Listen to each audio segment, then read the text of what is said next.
Hawkins girl's head was severed and taken up the road about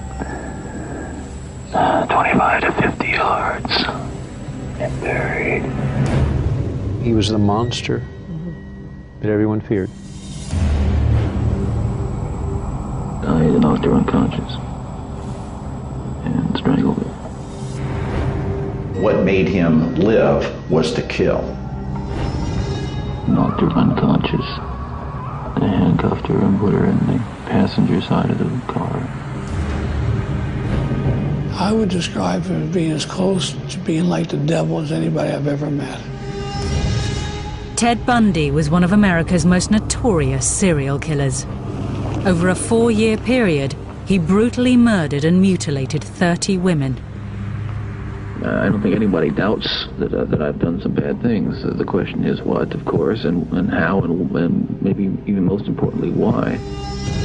His motives remained a mystery until hours before his execution, when he claimed a fatal addiction had fueled his horrific crimes.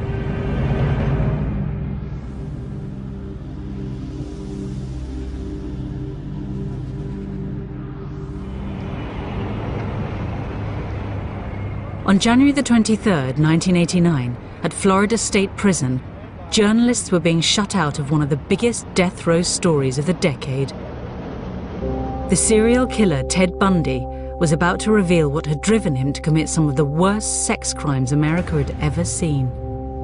In 5 cases, he took the girls' heads off and kept them as souvenirs.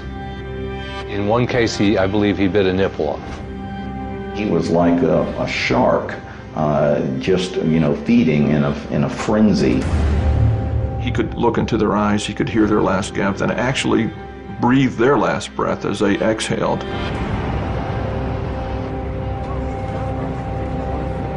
As journalists competed to get Bundy's final interview, he surprised everybody by agreeing to talk to one man only, Dr. James Dobson, a Christian evangelist who flew in especially for the interview. You really feel that hardcore pornography and the doorway to it, softcore pornography, is doing untold damage to other people and causing other women to be abused and killed the way you did others. Listen, I'm no social scientist, and I haven't done a survey. I mean, I don't pretend that I know what John Q. Citizen thinks about this. But I've lived in prison for a long time now. And I've met a lot of men who were motivated to commit violence just like me.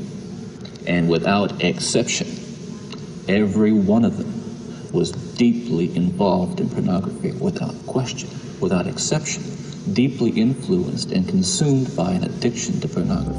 As Dobson saw it, this interview contained a powerful message, one that was central to the Christian evangelical movement, and which fanned the flames of the debate about the role of hardcore pornography in violent sexual crimes. The interview was given to every broadcaster in America on one condition, that they play it unedited from start to finish.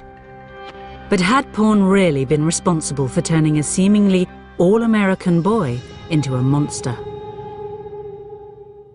He told Dobson what he wanted to hear, that it was hardcore pornography, violent, hardcore pornography, that led him astray. And that's something that I will not allow my industry to take the blame for. I knew what he said was true. Common sense tells you that that type of hardcore material is destructive for young people especially, and it breeds disrespect and violence against women. The interview started a debate that led all the way to the White House, and an investigation into what drove Bundy that would open a chamber of horrors. He wanted to possess them as if he would possess a Porsche or a potted plant.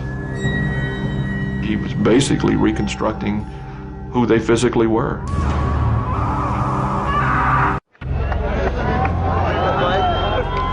On the eve of serial killer Ted Bundy's execution, crowds gathered outside Florida State Prison, determined to see justice done to one of America's worst murderers.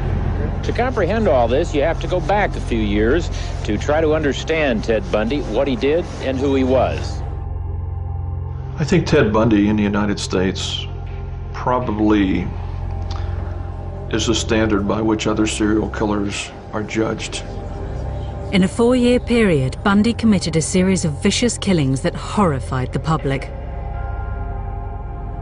Beginning with Linda Ann Healy in January of 1974, Bundy began killing approximately one girl a month. In fact, later on, the police would produce what they called the Girl of the Month Club, as they traced the girls who disappeared and then were later found dead. When police finally arrested Bundy, America was shocked. He appeared to have it all. He was good-looking, articulate, a law student and a budding Republican. But he also had a fatal addiction to pornography. Once you become addicted to it, and I look at this as a kind of addiction, like other kinds of addiction, I would keep looking for more potent, more explicit, more graphic kinds of material. Like an addiction, you keep craving something which is harder, something which gives you a greater sense of excitement. But had this addiction made him a killer? This controversial interview divided public opinion on the role of pornography in sex crimes. It was an extraordinary meeting between a violent serial killer and a Christian evangelist that had been brought about when God sent a message to a lawyer and his wife.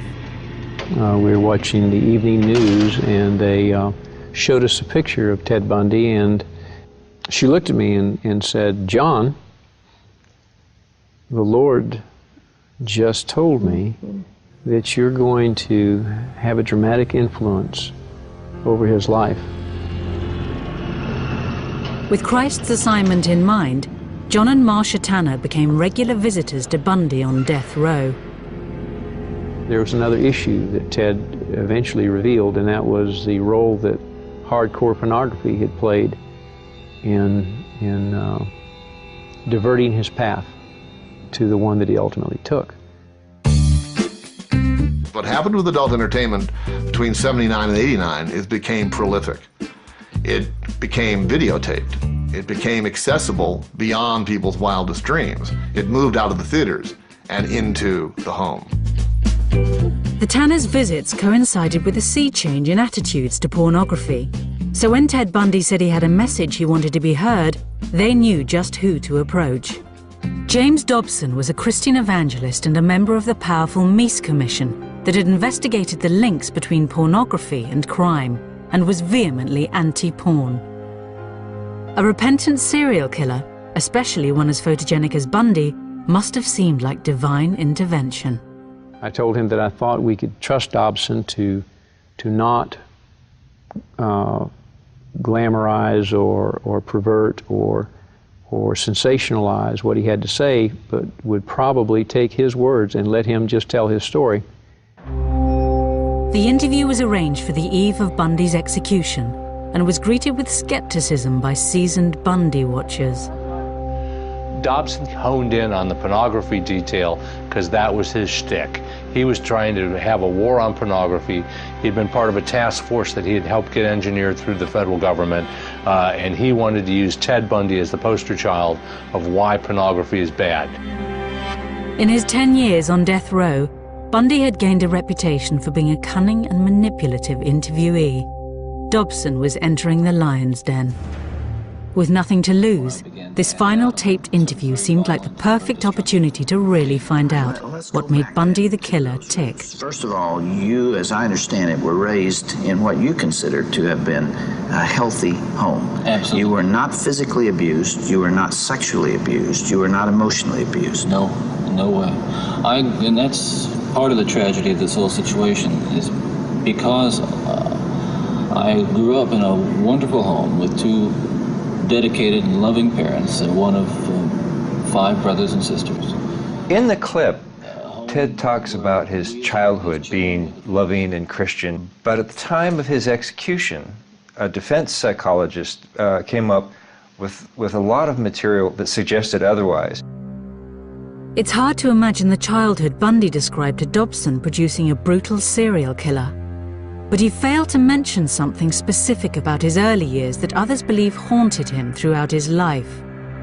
The question of Ted's illegitimacy has been sort of the topic A in all the efforts to try to figure out what was really going on inside his head. And I think it preoccupied him as well. What he'd neglected to mention was his birth in November 1946 in a home for unwed mothers in Burlington, Vermont. His mother, Louise Cowell, had gone there from Philadelphia to have Ted. She later told the story that Ted's father was a World War II veteran who had romanced her and compromised her and then abandoned her. In the course of our investigation, we interviewed a lot of people, including some of his family.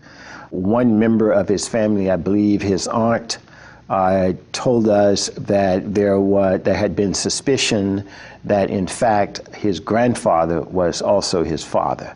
But we were not able to prove that that was the case. To avoid the shame and stigma of illegitimacy, Bundy's mother passed him off as a baby brother. Later, she moved to Tacoma, Washington, where she met and married Ted's stepfather. How nuts would you be if you were pretending to be a brother when you know it's your mother? He told me that he discovered it by going through his parents' papers, and that he said it came as a bit of a revelation to him. Now, I spoke with a boy that was a very close friend of Ted's, and I asked him if he had ever discussed the illegitimacy question with him, and he said yes. And the sense this fellow had was that Ted was deeply angry about it, that he was very hurt by it and he was upset by it. And when he tried to sort of say, well, Ted, Johnny loves you, you don't worry about this sort of thing, and he said, Ted's answer was, you're not the one who's illegitimate. The young Bundy also appeared to be acutely conscious of his family's lack of money. I remember him talking to me about how he was so mortified that his family drove these sensible, ugly Ramblers, the model of automobile, and that his family didn't have a lot of money, and how he was jealous and resentful of kids in school who had more things than he did. And it's a very early sign that Ted has this sort of narcissistic fixation on things and on possessions. And of course, possessions becomes a very key word later on in his life. As Bundy was growing up in the 50s, America was discovering sex. Back then, Hugh Hefner had just published Playboy, which, though tame by today's standards, provoked moral outrage. In this climate, Bundy claimed to Dobson he made a discovery that was at the very root of his motivation to kill. As young boys do, we explored the back roads and sideways and byways of our neighborhood, and oftentimes people would dump the garbage and whatever they were cleaning out of their house, and from time to time we'd come across pornographic books of a harder nature than more graphic, you might say, more explicit nature than we would encounter, let's say, in your local grocery store. And this also included such things as, let's say, detective magazines and more hard. Those that involve violence. Then. Yes. Ted tells Reverend Dobson that when he was a young boy that he found pornography, as he called it, outside the house. It's things he saw in grocery stores and things he found rummaging through people's garbage, which he said was a little bit more hardcore than what was available in the grocery stores. Well, I grew up in exactly the same town as Ted and went into the same kinds of grocery stores that he went into, and there wasn't anything like that on the store's shelves in those days. Playboy had barely been invented. At the time, I thought he was talking about, well, the magazine du jour, Playboy, and some others, but he told me the ones that he found most interesting and compelling were the detective magazines. With their lurid depictions of women in peril, it was violence, not sex, that became the real moral panic of the 50s. The EC comics were extremely graphic to a point that there was always some form of female terrorization. Erotic terror, I guess is what you would call it. It unlocked the zipper of an awful lot of minds, of children and eventually teenagers, until they were banned. Those magazines typically had bondage as the theme of their covers. It would be a woman with handcuffs, or she'd be gagged or something like that, and she would be threatened, mortally threatened on the cover of this magazine, perhaps with some weapon or something. Bullets ripping through people, limbs being hacked off, blood splattering, but constant terror in the look of these beautiful women in lingerie. I'm willing to bet that they started to ignite what became a forest fire in Bundy's psyche. This, Ted Bundy told me, was the real pornography that motivated him. It was this demonic, as he classified it, demonic presence of a chemistry of sex and euphoria and control and murder. For Bundy, this was a cocktail with a lethal effect. It fueled your fantasies, didn't it? Well, in the beginning, it fuels this kind of thought process. Then, at a certain time, it's instrumental in what I would say crystallizing it, making it into something which is almost like a separate entity inside. When Ted talks on the tape about the entity inside him and how, his word is, pornography fueled this entity, he certainly never in our conversation said that what the entity was interested in was fueled by pornography. He said, I used the word entity in talking to people because I felt that that's what they wanted to hear, that they could accept that they would have extreme difficulty in me just saying, I decided to kill 3 weeks from now, and I've psychologically put it on my calendar, and it was going to happen. He thought that people had difficulty in comprehending that, so he said, I used the word entity or ulterior forces or something like that. It's not uncommon for other serial killers to do that. I've had the opportunity to interview many. The key issue here is that Ted was on this course to behave the way he behaved with or without pornography. Gradually, Bundy started turning his fantasies into a disturbing reality. One night, he gets drunk, and he's had quite a bit to drink, and he's walking down a street, and he sees a woman walk out of a bar, and not even thinking, he follows her. And he follows her to her house, and as she's trying to get in the door, he runs up behind her, and she screams, and he runs away. Again, he's out one night, prowling around. Again, he's had something to drink. Again, he sees a woman. This time, he grabs a stick and comes up behind her and hits her on the head. And then, again, shocked at what he's done, runs away. He gets into peeping, which is one way of getting what he wants, working on, building his fantasies.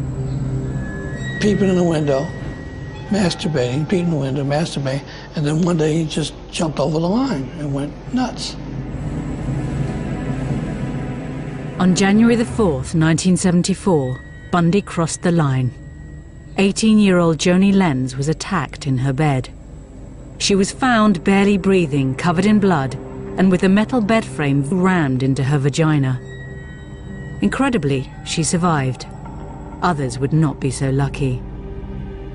By July 1974, the whereabouts of 6 missing girls around the Northwest remained a mystery. Bundy had become a calculating killer.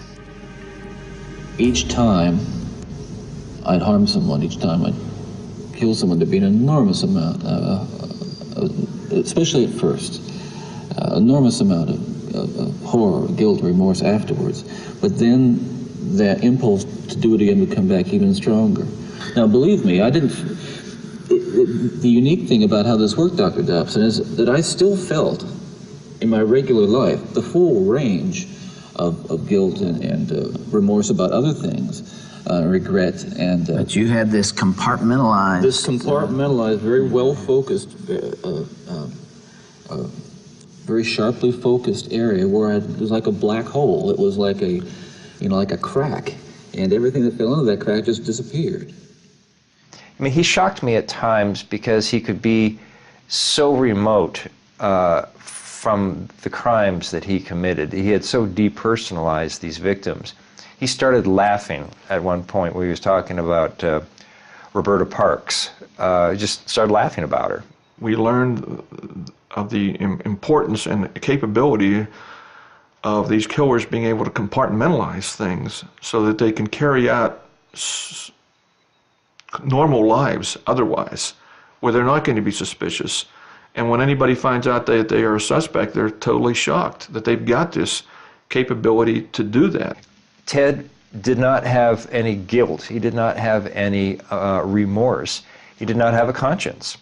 And so when he talks about being, 99% normal and 1% abnormal, it's an ugly joke. He was 100% abnormal. Bundy's seemingly normal life continued. Whilst abducting and murdering young women, he was able to hold down an apparently normal relationship with Liz, a young divorcee. She later testified, though, to an increasingly strange and violent sex life. Liz reported a lot of, unusual behavior. Ted examining her body with a flashlight at one point, him wanting to tie her up. I think she found some pantyhose in his, among his clothes at one point. She once found a big bag or box of keys to all sorts of, she had no idea where all these keys were from, but they probably came from Ted's nocturnal wanderings. She would remember later on him telling her that he had thought about killing her at one point. She would remember to the police that he tied her up on a couple of occasions, so they had bondage sex. Bundy started to enjoy the power he had over his victims. He and I talked about why he killed. He said because possession was at the bottom of his desires. He wanted to possess them, he said, as if he would possess a Porsche or a potted plant. And a memorable quote from Ted that to an FBI agent was, if you have enough time, you can do anything you want to them. In the detective magazines, it seemed Bundy had found the perfect inspiration for his crimes. He reconstructed those magazine covers. Some of the victims were found with their hair styled in different ways than they normally would, or different clothing or different makeup on. He often, after striking and rendering the girl unconscious, would molest them and strangle them simultaneously. And he enjoyed that quite a bit. Bundy's killings continued across the Midwest until his luck ran out, and he was arrested over a failed abduction in Utah. Police raided his apartment, but what they found there and at later locations wasn't exactly hardcore.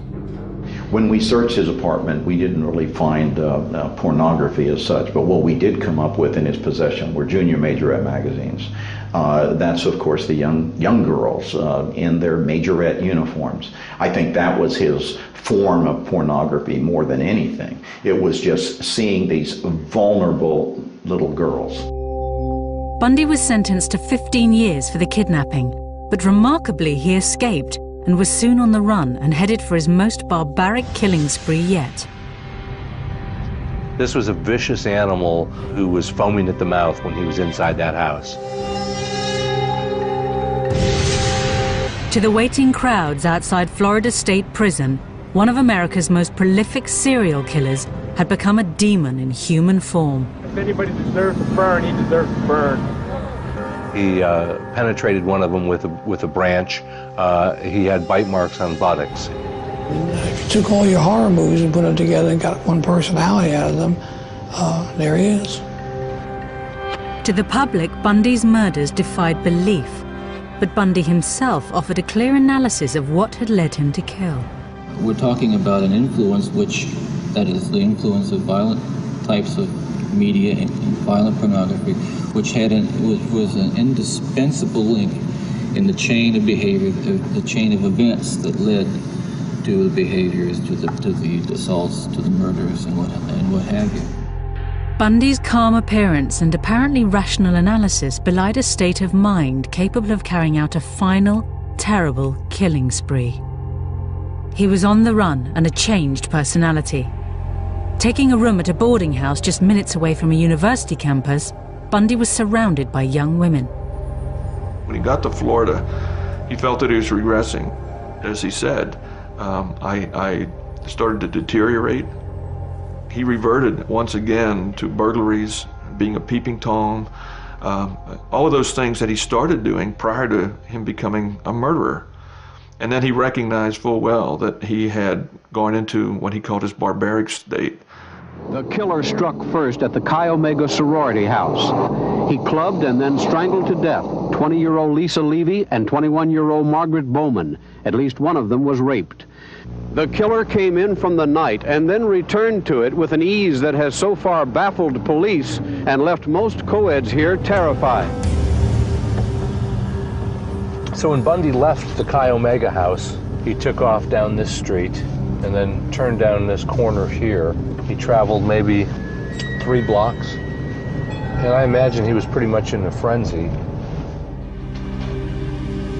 The frenzied attacks at the sorority house marked a dramatic change in Bundy's deteriorating mental state. There would be one final victim. In the interview with Dobson, even Bundy himself appeared remorseful and unable to explain this last killing. One of the final murders that you committed, of course, was apparently little Kimberly Leach, 12 years of age. I think the public outcry is greater there because an innocent child was taken from a playground. What did you feel after that? Were there the normal emotions 3 days later? Where were you, Ted? I can't really talk about that right now. Police at the time of Bundy's arrest recall him being anything but remorseful. When we showed him the picture of Kimberly Leach, the 11-year-old girl that he tragically took the life of, he threw the picture down and said, "What you don't understand is I am the cold-blooded son of a bitch you'll ever meet." He was trying to show us that it didn't bother him. The manhunt to find the killer ended when Bundy was arrested in a small town on the Florida coast. At the time of his capture, his mental state shocked police. Well, when we got to him in Pensacola, he was off the chain, as the kids say nowadays. And we spent 3 or 4 days trying to reel him back into the reality of what's going on. He spent the nights talking to the police about himself in the third person. And he, in effect, confessed to having committed a number of murders. The killer that had left a trail of bodies across America had come out of the shadows, but he wasn't going down without a fight. What do we have here, Ken? Let's see. Oh, it's an indictment, all right. Why don't you read it to me? You're up for election, aren't you? Mr. Bundy? You got it, didn't you? Mr. Bundy? You told him that you were going to get me. He said he was going to get me, okay? You've got the indictment. It's all you're going to get. Protesting his innocence, he was going to lead his own defense. The public would have to prepare themselves for a new Bundy. Ted, the showman. Good afternoon, citizens. My name is Ted Bundy, and I'm the defendant in the case, and I'm just here to introduce myself. Bundy's trials were among the first to be televised, and his notoriety turned them into a media circus. The ego, narcissism, and outright arrogance of the serial killer were on open display and created a figure of grotesque fascination. I think the people in Florida, both the public and the prosecutors in the case, and the judges probably also, were fascinated by the enormity of what they thought he had done, and the fact that he could have been the person next door. Somebody described him as kind of a lot of common people's ideal of kind of person they would like their daughter to marry. And so I think that there's something frightening about the prospect that, this all-American looking guy could be a serial killer. Bundy became a cult figure. Women flocked to his trial. Every time he turns around, I kind of get that feeling, oh no, gonna get me next. But yet you're fascinated by him. Very, very. Every night when I go to bed, I just, I get very scared. I shut my door and lock him. Try to imagine yourself in his place to see how he's feeling, looking at the pillows, the blood stains and everything, if he really did it or not. Why do you do it? I don't know. Robin Lloyd, Channel 4 News. Ted had his gallery of women nearly every day in court, and they would send him messages.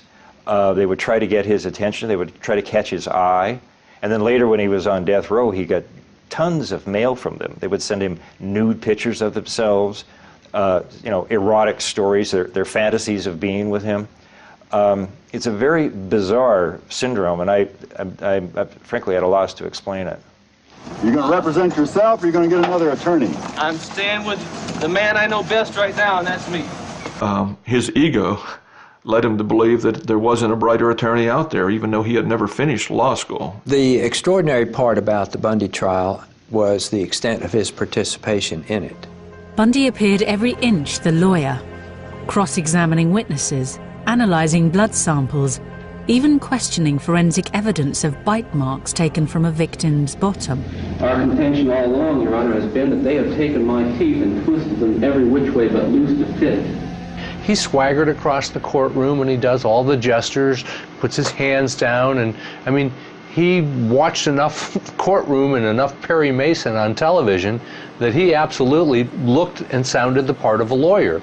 And it was just amazing to believe that this was the guy that was accused of all these brutal crimes. Good morning, officer. Just as he had separated his murders from his everyday life, in court, Bundy separated the serial killer from the lawyer, though the jurors felt differently.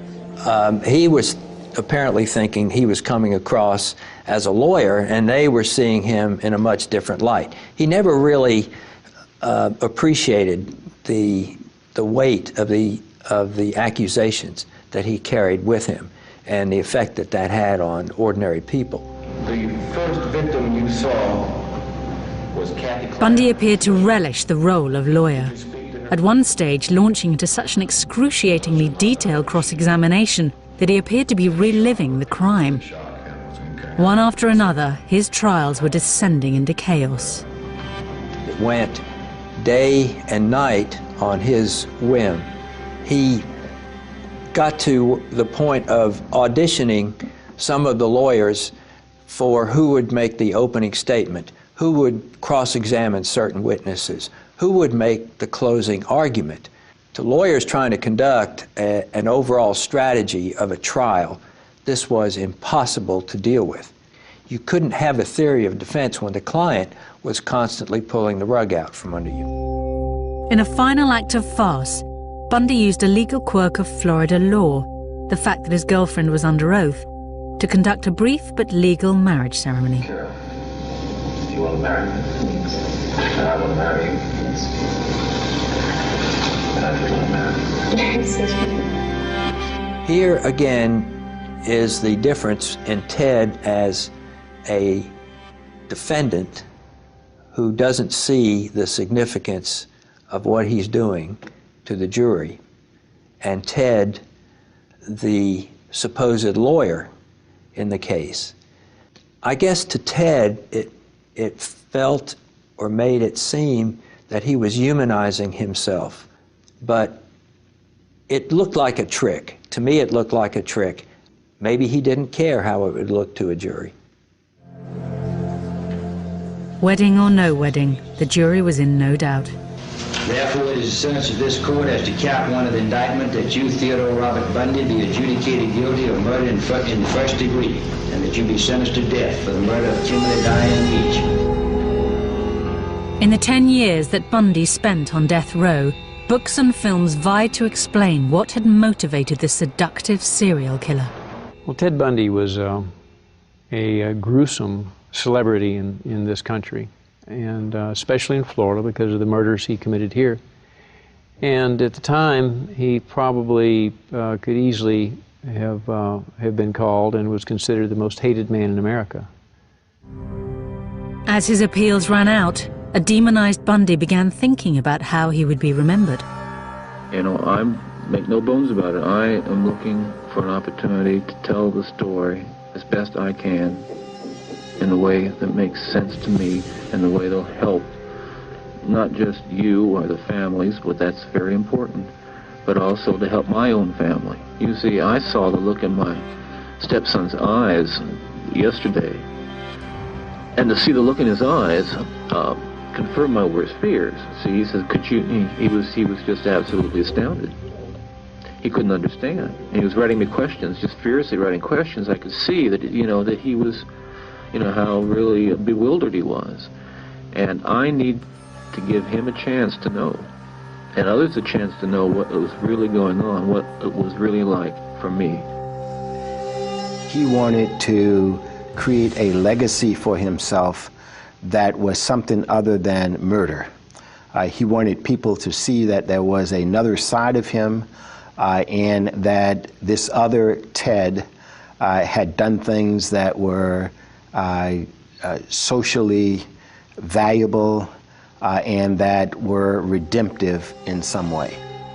The interview with James Dobson gave Bundy a unique opportunity to offer himself up as a stark warning to society, framing his crimes against the backdrop of a young boy fatally corrupted by pornography. Those of us who have been so much influenced by violence in the media, in particular pornographic violence, are not some kinds of inherent monsters. We are your sons and we are your husbands. And we grew up in regular families. And pornography can reach out and snatch a kid out of any house today. He snatched me out of my home. It snatched me out of my home 20, 30 years ago. Towards the end of the interview, Ted sort of begins to catch on to what Dobson wants him to say, and you notice that he issues these dark warnings about all the other the other minds out there that are being polluted by what they see on cable TV, and what he's arguing is that the individual responsibility to be a citizen, to not be sociopathic, to actually be empathetic and have a conscience can be undermined by dirty pictures, and it simply is not true. Well, I believe Bundy was used as a weapon by the right-wing, conservative, very religioso, might even call him religious mafia, who decided to use him because he perpetrated sex crimes. And the minute the word sex rears its empty head, you can blame it all on the adult entertainment industry.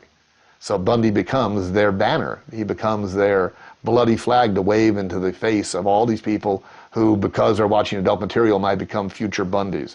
What a crock of shit. Porn as a source of inspiration or pushing these guys along, as Ted tried to say, is you have to be very careful about that, because one man's pornography is another man's bore. And the stuff that Ted read would not interest another separate offender because he had a whole separate group of fantasies that he's feeding. Plus, pornography is not necessarily sexual violence that you might find prepackaged in a magazine or in a video. When you really examine the psychology of the aberrant offender and where they go to look for things that interest them and help ratify their needs and all that, it's not necessarily what you would think. When Ted was arrested, for instance, he had a bunch of cheerleader magazines in his car. And this was deep, deep, deep into his psychopathology. It's at the end of it, when he was still looking at magazines that 12-year-old girls get in the mail.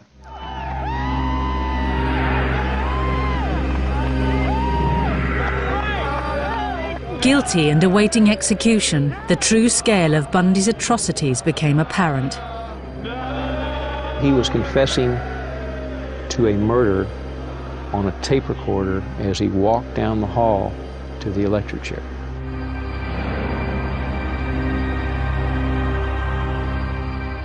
He learned that his appeal had been turned down about midnight. I understand he received a call from his attorney, Paulie Nelson. Prison officials are now preparing to shave his head and prepare him for execution at 7 o'clock. The execution of Ted Bundy couldn't come fast enough for a crowd that was beginning to feel like a lynch mob. folks. I think it was clearly the circus atmosphere that developed here this morning. Somebody today compared it to a public hanging in the Old West. Hundreds of people, maybe thousands, showed up, almost boiling over with glee that Ted Bundy was finally going to be executed. Bundy's final interview was headline news, and Dobson eagerly fed it to the waiting media. He wanted to make a statement to the world about pornography, both softcore pornography and hardcore pornography. There was a great deal of remorse. He wept several times while talking to me. He did say to Bundy's life had ended with an extraordinary meeting of two separate agendas, and it was impossible to tell who was using who. That last night before he died, we shared communion. He ministered the communion. The communion elements were a flat Coke and a piece of stale bread. And it was the most significant communion service I've ever attended. I learned through God's love that I could love the unlovable.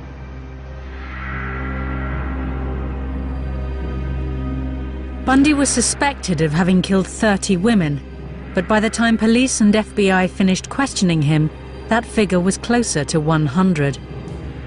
Even in his final moments, he confessed to yet more killings.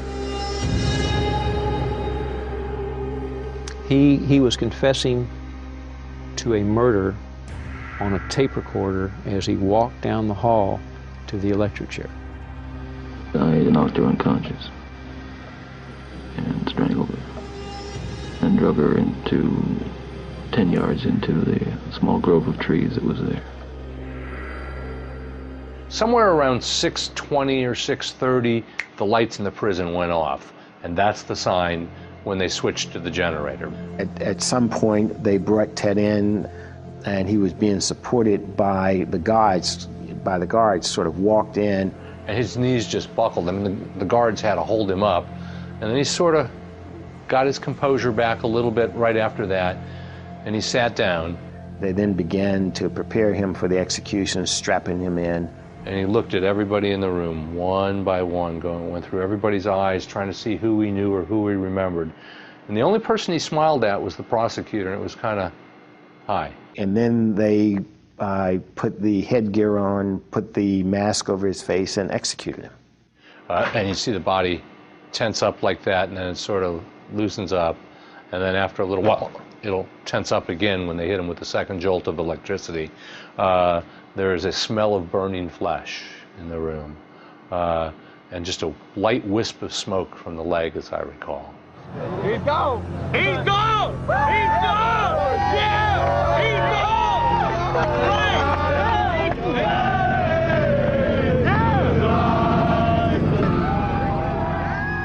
Bundy the monster was gone.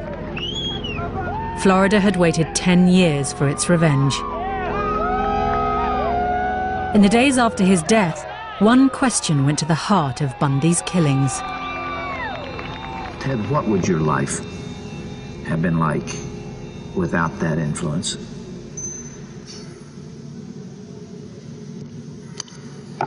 You can only speculate. Yeah. Well, I know it would have been far better, not just for me, and excuse me for being so self-centered here. It would have been a lot better for me and lots of other people. I know that, lots of other innocent people, victims and families. It would have been a lot better. There's no question, but it would have been a fuller life. Certainly a life that would not have involved, I'm absolutely certain, would not have involved this kind of violence that I have committed. He starts out by saying, pornography didn't make me do it. But by the end of the interview, he's basically agreeing with Dobson. Dobson is kind of prompting him all the way through it. I mean, Ted is fairly honest early on. He says, I'm not going to, it's my responsibility, I take full responsibility for everything that I've done. And, pornography was part of it, but it didn't make me do it. But by the end of the interview, there's sort of a cheering section for the anti-pornography forces. And with that, that if it weren't, in fact, Ted does specifically say that if pornography had not come into his life, he would not have become a killer at the end of the interview. And that simply is not true. And Ted knows or knew that that was not true, but he was willing to say it to please the Rev. The interview should have been an alarm bell for the country. It should have been a wake-up call for parents. It certainly motivated me. I launched into a vigorous anti-pornography campaign as the state attorney and lost my next election because of it. I think Ted had a lot of things going on in that interview. He wanted somehow to look a little bit better in everybody's eyes. He was probably talking to his mom. He was probably, he was so careful saying, my mother loved me and she protected me and all this sort of thing. It was Bundy trying to put his spin on his career. I asked him about pornography a couple times, and for some people it's a disease, humiliation control kind of disease. Other people it's just fun. But I asked him about it, and he said, why would I need pornography when I have the real thing? And then from what he's done during some of his alleged murders, he did have the real thing. I've heard some people say he obviously had some brain damage as a young child. Others will say it's an inherited bad gene. Others would say it was a psychological scars from his youth. Others would say he read pornography. And I discussed these things with him, and his feeling was all of these factors may have entered into my life somehow without me even knowing it. However, I planned the crimes. I understood what I was doing, and regardless of what label anyone might choose to pin on me, I'm responsible. I'm not proud of it. I wish it didn't happen, but it was my decision.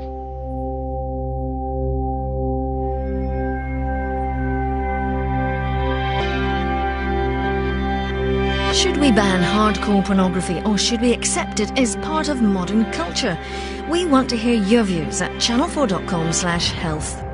Next up, the Big Mouth is mulling over the recent rumblings in Big Brother.